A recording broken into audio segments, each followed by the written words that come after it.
ان کو سمجھنے کی کوشش کیسے کرتا ہے انسان کو کتنی آسانی سے سمجھتا ہے، ماحول کے مطابق مؤثر طریقے سے ڈھالنے یعنی کتنی آپ فلیکسیبلٹی دکھاتے ہیں، آپ ماحول میں ڈھل جاتے ہیں، تجربے سے سیکھنے ایکسپیرینس سے آپ سیکھ جاتے ہیں، استدلال کی مختلف شکلوں میں مشغول ہونے یعنی جو آپ ریزننگ لاجیکل ٹاسک کرتے ہیں اس میں آپ کیسے ان چیزوں کو سالو کر پاتے ہیں، یا محتاط سوچ کے ذریعے رکاوٹوں پر پانے کی صلاحیت ہے، یعنی یہ ساری صلاحیتیں جو ہے یعنی یہ صرف ایک صلاحیت نہیں ہے، جو ذہانت ہے وہ صرف ایک صلاحیت نہیں ہے بلکہ بہت ساری متعدد صلاحیتیں اس میں شامل ہوتی ہیں، یہ آنے والی معاملات کو سمجھنے اور اس سے معنی نکالنے کی صلاحیت ہے، یہ نئی مہارتیں حاصل کرنے اور موجودہ علم کو کسی کام کو مکمل کرنے یا کسی صورتحال سے نمٹنے کے لیے استعمال کرنے کی صلاحیت ہے۔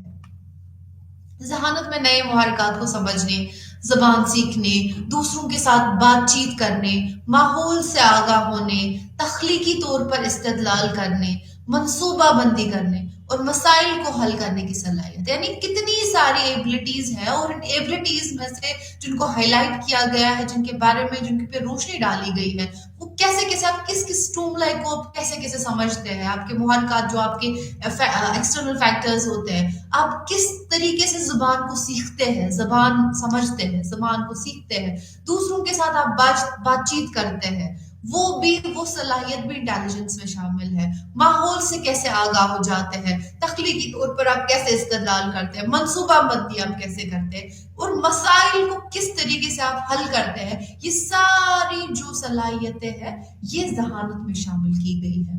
بیچلر کے مطابق ذہانت فرد کی مجموعی یا علمی صلاحیت ہے کہ وہ بامقصد طریقے سے کام کرے، عقلی طور پر سوچے اور اپنے ماحول سے مؤثر طریقے سے نپٹے۔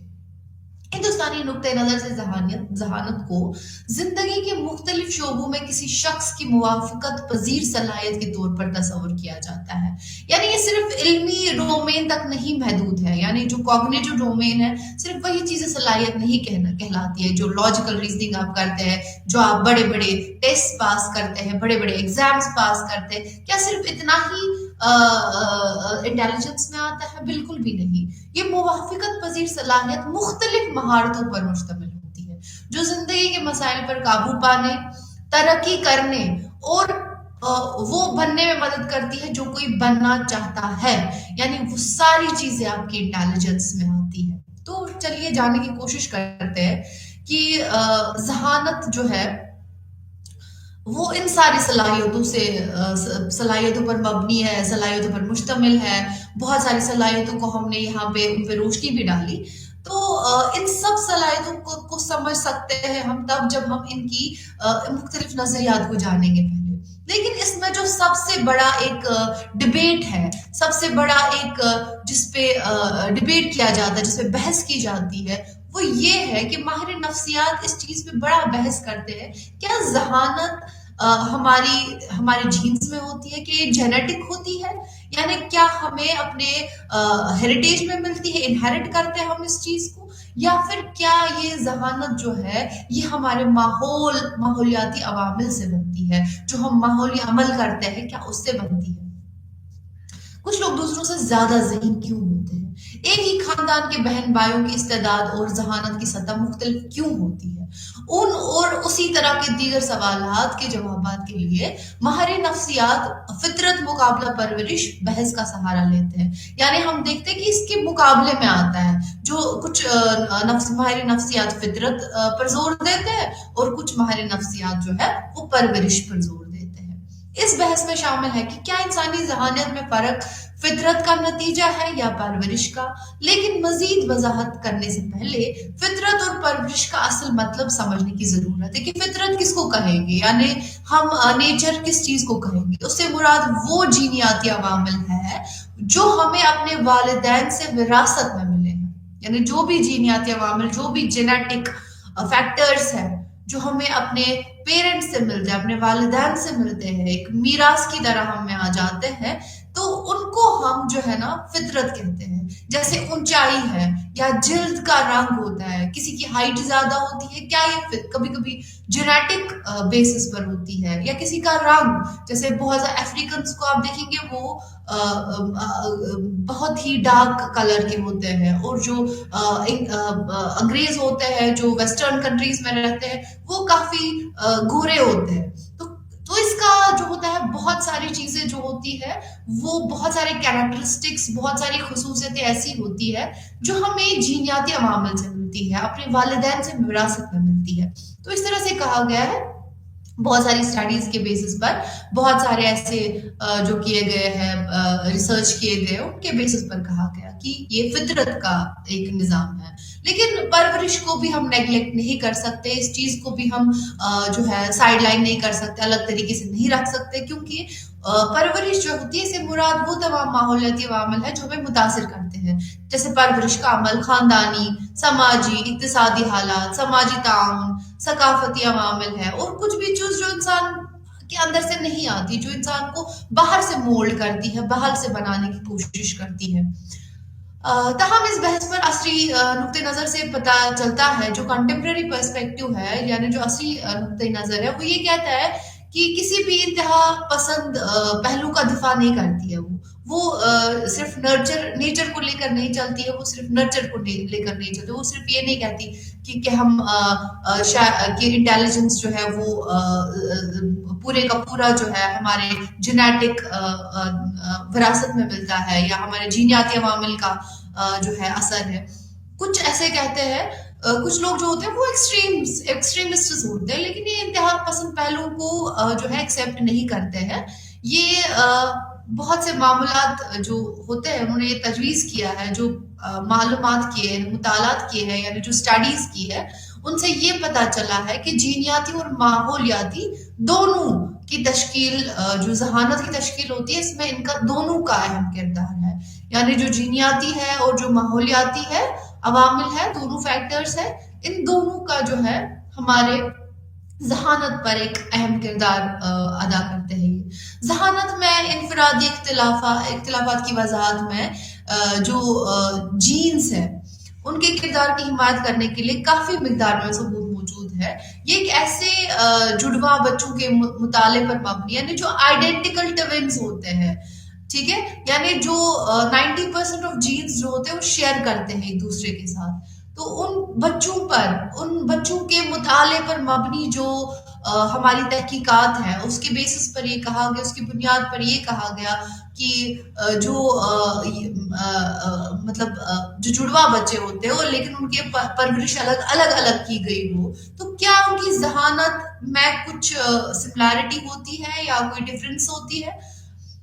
تو ان سے یہ پتا چلا اگر ایک جیسے جڑواں بچے جو ہوتے ہیں جن کی پرورش الگ کی جاتی ہے، ان کی ذہانت کی سطح میں غیر ایک ایسے جڑواں بچوں کے مقابلے میں زیادہ مماثلت ہے جن کی پرورش الگ کی جاتی ہے. تو یہ ذہانت کے جینیاتی عطیے کے لیے ایک مضبوط حمایت فراہم کرتا ہے. یعنی جو فریٹرنل ٹوینز ہوتے ہیں، جو جن کا جینیٹک جو سملیرٹی ہوتی ہے وہ کم ہوتی ہے کمپیئر ٹو ان کے بنسبت جو بالکل آئیڈینٹیکل ٹوینس ہوتے ہیں. اس میں دیکھا گیا ہے کہ ان کی پرورش اگر ہم الگ بھی کرتے ہیں تو کہیں نہ کہیں 70% آف دا ٹائم یہ دیکھا گیا کہ ان کا جو انٹیلیجنس فیکٹر ہوتا ہے وہ سیم آ جاتا ہے کمپیئر ان کے مماثلت میں جو فریٹرنل ٹوینس ہوتے ہیں، یعنی جن کے جو جینیٹک فیکٹرز ہوتے ہیں وہ اتنے ملتے جلتے نہیں ہیں. اس طرح وراثت میں ملنے والی علمی جو صلاحیتیں میں فرق کے ثبوت موجود ہے. ایسے محققین میں جو یہ نتیجہ اخذ کرتے ہیں کہ کسی کی ذہانت کی تشکیل میں ماحول کا کردار بہت زیادہ ہے، یعنی ماحول زیادہ انفلوئنس نہیں کرتا ہے، کیونکہ اس میں بہت سارے ثبوت ایسے ہیں، بہت سارے ایسے مطالعات کیے گئے ہیں جن میں یہ پتا چلا ہے کہ جینیٹک جو جینیاتی عوامل ہے ان کا زیادہ انفلوئنس ہے. تو وہ کہتے ہیں کہ جو انوائرمنٹ ہے یا جو ماحولیاتی عوامل ہے ان کا کافی کم اثر ہے بنسبت اس کے کہ جو ہمارے جینز ہوتے ہیں ان کا زیادہ اثر ہوتا ہے. لیکن ہم بالکل پرورش کو سائڈ لائن نہیں کر سکتے. اس میں دیکھا گیا ہے، اس پہ بھی بہت سارا ایسا ایویڈنس ہے جس میں دیکھا گیا ہے کہ اگر آپ کو جی ماحولیاتی عوامل جو ہوتے ہیں وہ کافی اثر رکھتے ہیں ہمارے جینیاتی عوامل پر بھی، یعنی جو ہمارا جینیٹک نیچر ہے اس پر بھی، یعنی وہ جینز ایکسپریس ہوں گے یا نہیں ہوں گے، وہ سامنے آئیں گے نہیں آئیں گے، ان کا بھی بڑا ایک جو ڈپینڈنس ہوتا ہے وہ ماحول پر ہوتا ہے۔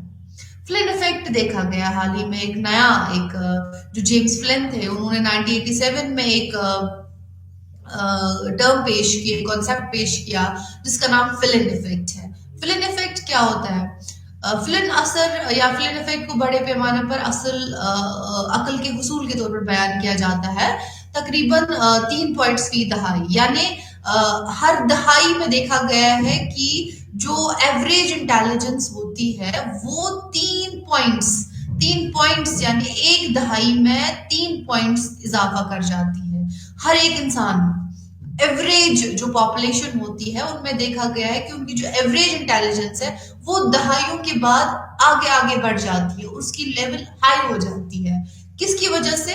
یہ سارا ہمارے ماحولیاتی اثر کی وجہ سے ہے، کیونکہ ہم میں نالج بڑھ رہی ہے، ہم میں جو ہے ہم میں جو ثقافتی عمل ہوتا ہے، جو باقی چیزیں جو ہمارا جدید ٹیکنالوجی ہے، جدید دور کے علمیات ہے، ان کا جو اثر ہے اس سے دیکھا گیا ہے کہ ایوریج انٹیلیجنس جو ہے وہ ہر کسی دہائی میں بڑھتی چلی جاتی ہے۔